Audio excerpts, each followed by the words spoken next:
Apollo, oh yeah. Apollo bee. Boom. Could you bounce a little bit? Don't step in that I'm gonna hole. go in the hole. Welcome back to Always Learning, and what are we doing today? Learning about beehives. We're learning about beehives. I've got Big Bill B. Davidson here showing me. He's been doing, how long have you been doing it? 2 years. 2 years. So Bill's been doing it 2 years, so he is a thorough expert, knows everything there is to know about bees. And he's going to show us kind of how you get started in beekeeping if you're interested, and what are some of the kind of the essentials. So what got you started in beekeeping? My son got me a book. It all starts with a book. So we read a book and we decided that we would help Mother Nature out because bees are important to our environment. We're losing bees at a rapid pace. So I thought, we could do this and try to help Mother Nature out a little bit. Perfect. And yeah, Bill's got a great place for it. He has a great, beautiful lakefront property that this is the back side of the shed where he's got bees, but you literally can raise bees anywhere, whether it's New York City, Chicago, or in your own backyard. But how many bees are in this column? In this hive here, we have about 30,000 in each of these. So a total of about 60,000 bees. And how much honey should a hive like this make? Well, it kind of varies year to year and when you harvest and so forth. We just harvested these 2 hives last Saturday. So it's been a week since we harvested. We got almost 3 gallons of honey off of these. And we will get another honey harvest probably the end of August, somewhere in there, and we should get about that same amount of honey at that point. Okay, and you've got, what are all the boxes that I'm seeing here? Okay, you have 2 brood boxes on the bottom, and then this is the honey super. So basically, the babies, the brood, are being laid in this box. This box is typically a mix of brood and honey stores. They're trying to make honey for the winter so they can survive because they won't leave the box in the winter. Okay. And then the honey super is our honey. That's the top. That's the honey we typically take. Yeah, we have to leave the other boxes for them to be able to survive in the winter. Okay. So that's all their honey. So like I said, this one was harvested last week. So we put the frames back in. It's been a week. Now we just want to see if they've accept the frames back, if they're starting to lay more honey in there. Just kind of get an update. We're also looking for any problems that might be in here. We have hive beetles that are always an issue. We have mites that can be an issue. And then you have moth, worms, and that kind of stuff that can come in a hive. A healthy hive will run a lot of that stuff off and you won't have any problems. Last week we had no issues with anything. So I'm not really expecting to see much today. But when you rob the honey, it upsets the whole part of the nature in there and they get excited. So we're just kind of doing a welfare check, more or less. Some people wear protective suits. We are, because they were a little hostile last week, but some people don't. So anyway, we're going to get into the hive, and I'm going to get up close and kind of show you some other stuff that we're doing. So this is our lid, our hive cover. We've got a metal top on it, so it doesn't allow any water penetration, keeps things dry in there. Nice. So here we're getting into the hive. Okay, so now we have, this is the honey super. Like I said, we just harvested this last week, and we have some sugar water here. And we're going to just spray just to give them something to do. They like licking the sugar water off each other. And some of the time that keeps them a lot calmer, so we don't have to worry about them getting in our face as we do the inspection. So we're just going to give them a little drink there. Now this hive is the smaller of my 2 hives. But we're just going to take out this frame because I harvested honey off of it last week. He's just gently prying the edges up. Okay, and you can see in the camera right here, we've got honey being started in the comb, but it's not capped, which I'll show you some capped honey here in a minute. But so anyway, they've moved back on this. They're looking pretty good, and you can see they're pretty docile.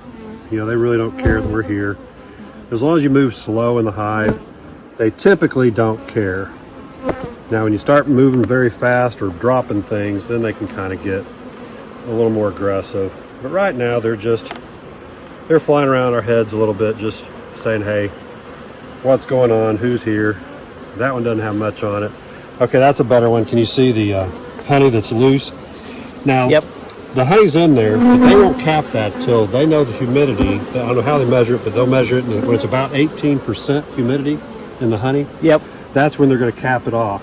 So we would never harvest this because we don't know what that humidity level is. Now, some people do, but I'm not that anxious for it, so we'll leave that alone. And we'll harvest that in the fall. So we're finding out what we wanted to, and that's basically that they're happy, they're moving back in.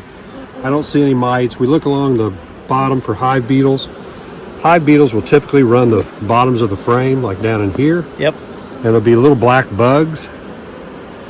Like I said, we had none last week, and this week we're not having any either. So, but they'll kill some of those, won't they? They'll kill a lot of them. They'll run them to the bottom, and I've got some oil traps in the bottom of these, some natural oils, and the bees will run them to the bottom, and the hive beetles will get trapped in that oil and die. But this hive is very healthy looking.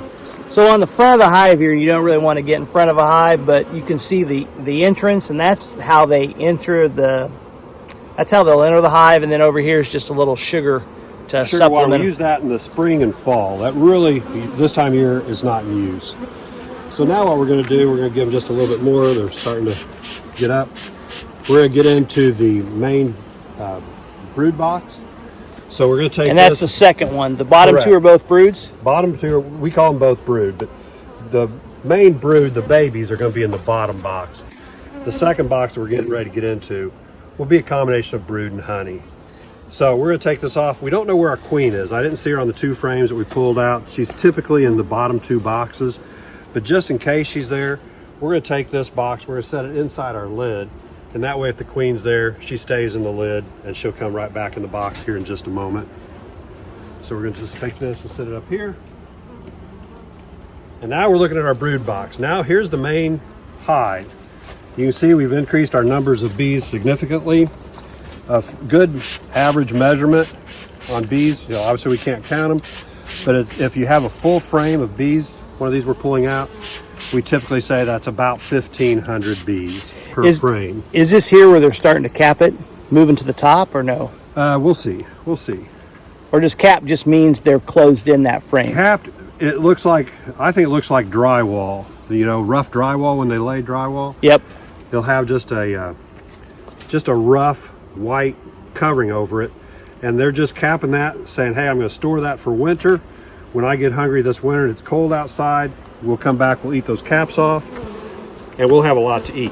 And this frame here is going to be good for that, because I didn't do anything with this frame last week, so this should be a good. Okay, that's all capped honey. See how that is? There's just a few open cells that they're getting ready to close off. Yep. That is good capped honey. So that frame right there would give us spin that other side. Yeah, we will. Okay. That's about a pint of honey right there if you were to spin that out. Now this side, they're just kind of starting to work. And you can see here how they're feeding on that right now, but they're getting ready to cap that off. This is all capped honey.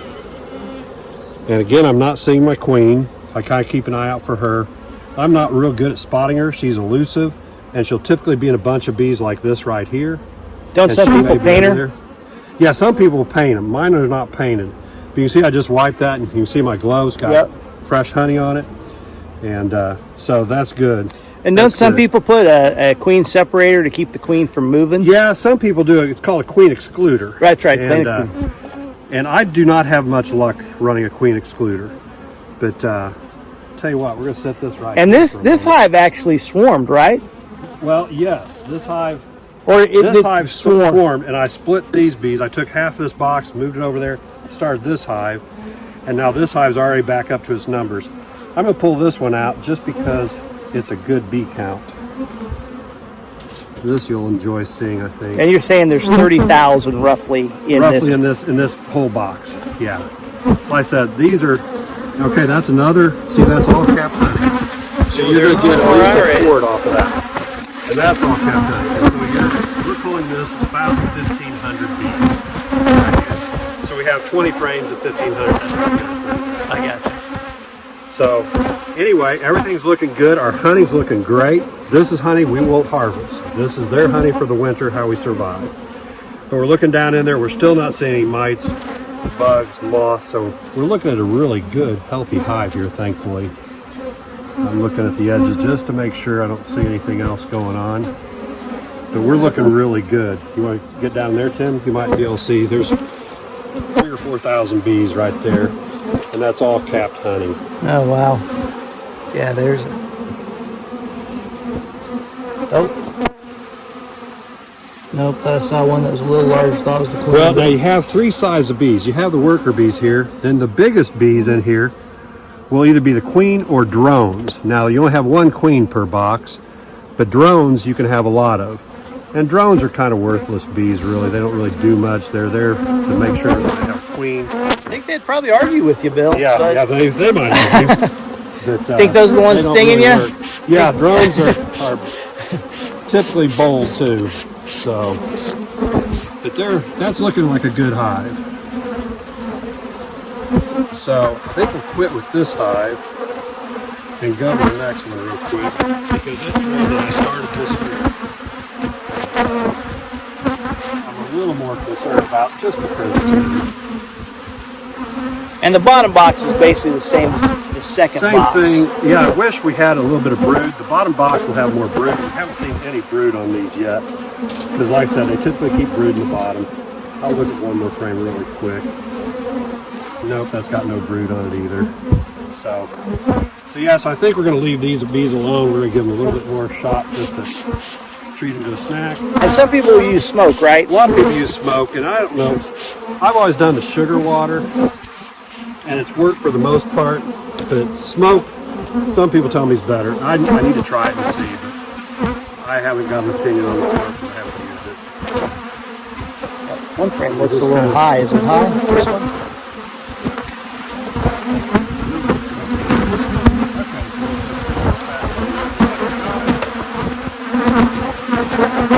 Yes, you always crush a few bees. You hope you're not smashing your queen, but there's really no way around it. Try to brush them off.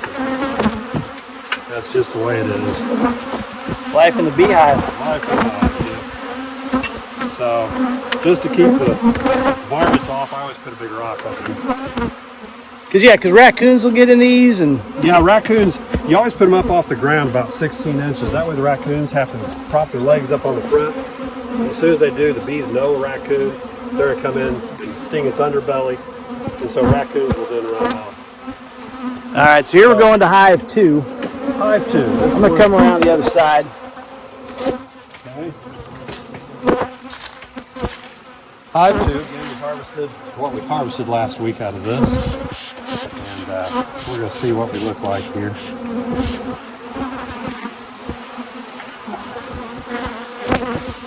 Yeah, I don't feel like they're really landing on us like last time as much. They're swarming, but they're not really attacking. This is what I just call the come out and say hi routine from them. You know, they're not really on us, they're not landing, they're just kind of flying around.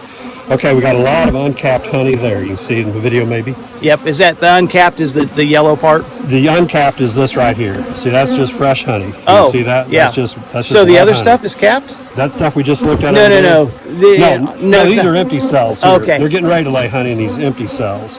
But this is honey that they're just waiting for it to dry out to the right amount, and then they'll cap it off.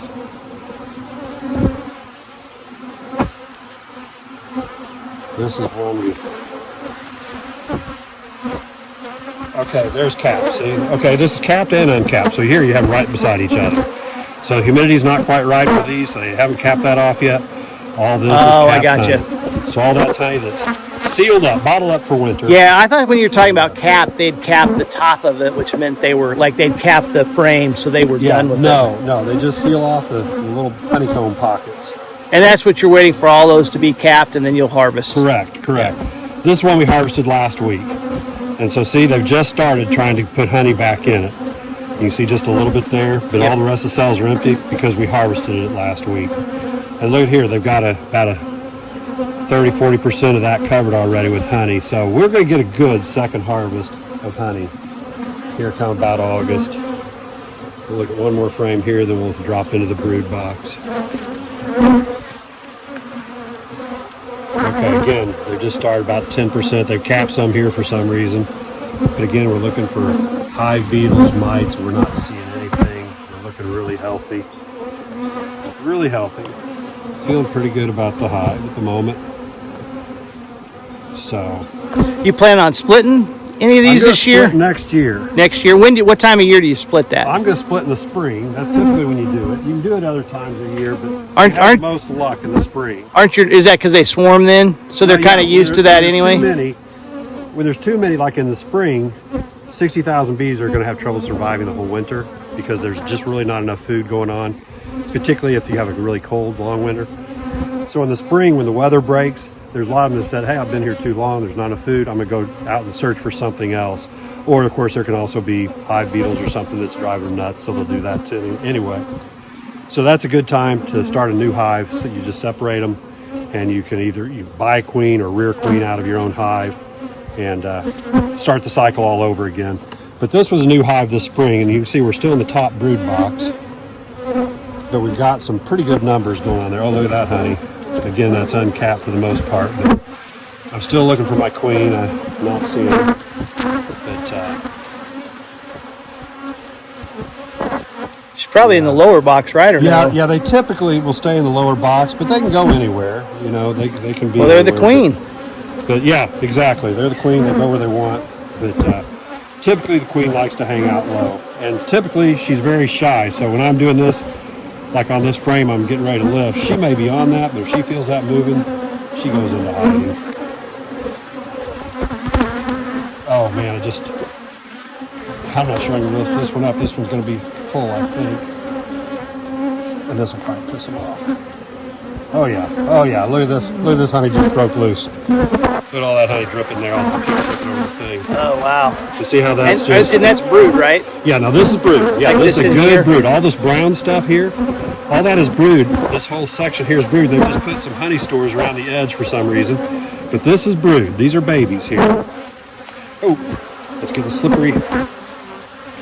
So, But that's not queen jelly, right? That's just no, this is just honey. I broke it loose here, and you see that's just good old honey. Oh yeah. Good honey.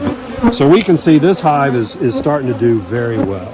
I'll go look at it in there. Yeah, we're not full. We're not 100% full on it, so maybe I have to revise my 60,000 bees down a little bit because you see that next frame. Well, even this one isn't 100% covered with bees. Well, you lose about 1,000 a week, right? I'll lose more than that. The queen typically lays about 1,000 eggs, brood, a day. A day. And a bee cycle is about 63 days. Okay. So, once you get this cycle started, you're losing about 1,200 bees, 1,000, 1,200 bees per day. But you're also hatching about 1,000, 1,200 bees per day. So, but that looks good. That's a good mix there. So, pretty happy with that. Yeah, And you got to see some brood. yeah, it's impressive. I put that in there backwards, so it's probably not going to fit in there. Yeah, that's And then what about this here? Do you scrape that off? This is where they're making it outside? No, that's just propolis that they're making. They'll seal things up. The crazy part is they'll seal themselves up in the winter to save all the air. To heat the box, they'll seal every crack with the propolis. That's what this is. This is just a wax. There's not. Don't get confused with the honey that's already on my knife. But you can see this is just like a beeswax. Yep. Is what that is, propolis. And they'll use that to seal all the cracks. Well, that's also edible for them. So And it's insulation. it's insulation, exactly. It seals the cracks. And then they can come in the spring, they'll eat that all off, and then they'll start flying out the cracks and everything else if you're big enough. But yeah, again, we have a good, we're pretty pleased with what we're seeing here today. This is pretty good. So, what other questions do you have, Tim? I think that's really about it. I was just so the main things you need are bees, a queen, a box. Right, and a new person can start, they typically start with a nuke.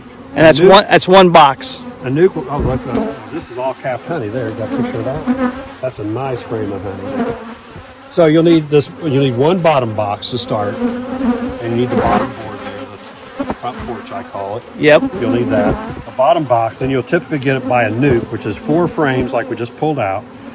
That will be covered with bees, a little bit of honey, and a little bit of brood to make sure your queen's laying. And that's a nuke. And you'll start with that, and then like I said, your queen should lay about 1,000 eggs a day. So for the next 63 days, you're growing in your bee count. As they start dying out, you're obviously you kind of level out there on your bees.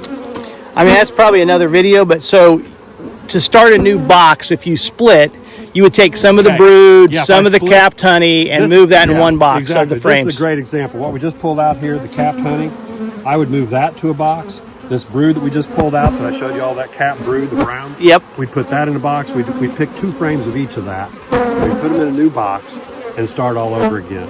And you can buy a queen for about $30 and start, and she'll be laying immediately. Or they'll raise their own, which will take a couple weeks, maybe 3 weeks. And they'll raise their own queen, and you're up and running that way also. But that's all it takes is a nuke, and you can do those very easy. When you get a hive this size, this is easily split. Oh, and you'll be back up to you know, another 30,000 in another box within, you know, 2 months. So yeah, that's a good deal today. All right. We'll kind of rake those off and we'll put this honey super back on. Again, we hope they fill this up here in the next 6-8 weeks. Right now, this honey super weighs about 25-30 pounds. 25 to 30 pounds. Yeah, it's more or less empty. What's the brood box or the bottom? One of the other bottom boxes weigh? This probably weighs about 85 pounds right now. Oh wow! It's full of honey like it is. So this whole thing is about. This whole thing is going to be 160. You know, it's going to be somewhere in the 180, 200 pound range the way it sits right there. So that's why you break them into boxes. They get too heavy to pick up. You know. So we're going to put that off. And then the honey supers can actually come off for the winter. We don't leave this top box here on for the winter. It just gives them, they have to heat this. They keep the hive at 94 degrees all year long. Even in the winter? Even in the winter, yeah. So they'll get in a big ball and they heat that up. Right now you hear the hum. Yeah. That's them fanning the box, keeping it cooler. Because right now it's, you know, 98 degrees outside. So the hive is heating up. So they'll all fan their little wings. And then if you get some to land, I don't know if we can get them to right now or not. Get them on my hand. A lot of times they'll stick their butts up in the air. And that's just kind of a warning. Hey, I don't like what you're doing. Right now, they don't really care that I'm here. They're just curious more than anything. But when they stick their butts up in the air, that means they're starting to get pissed and you need to go away or they're going to sting you. But right now, as you can see, they don't give a rip. They're just out checking things out. So, you know, they don't care. You could do this with your bare hand. They wouldn't care and they're not going to sting you. Yeah. None of these are pissed at the moment. So that's good. You could be back here in just your shirt sleeves if you were brave enough to try that. But I have found you never know what day they're going to be pissed off. And last week after I harvested the honey, I came back with the empty frames to put in here and all of them were pissed. So we had about 30,000 bees and when they're pissed they'll start pinging your face. And that's another sign, you know, you need to do something else and go away for a few minutes. Most times if you let them, even if you piss them off, if you go away and come back in 15 minutes, they're calm again. So that's about all we have for today. Well, thanks, Bill. Thanks, big Bill B. Davidson. Hey, for showing us everything about bees. But maybe we'll check in the fall and come down and watch you spin some honey. Yeah, that'd be great. We're going to be spinning hopefully about 20 frames of honey. And the end of August, September, somewhere in there. We kind of watch the weather, how they're doing in the hive, make sure they don't get honey bound. That's what happens when they all fill up all the frames. There's nowhere else to go. That's honey bound, so we might harvest earlier if we happen to see that. But so far we haven't had that problem. Perfect. And we'll put in the link below where you can get these. But there's many places online. There's some local people that sell those. And Bill is actually in a bees club. And correct. So they meet locally and they exchange ideas and kind of solve problems. So that's another resource if you're a new beekeeper starting out. So thank you. Yeah, I'd just like to say a special thanks to Bill and Sandy Davidson for sharing their bees with us and letting us come down, stay at their lake house, and just to enjoy the weekend. Here's a jar of Bill and Sandy's lake house honey, and I will tell you, if you've never had fresh honey from a hive, it is better than store-bought. And then here's another little dispenser that Bill and Sandy have that's pretty cool just to keep honey on deck that I'll leave a link below.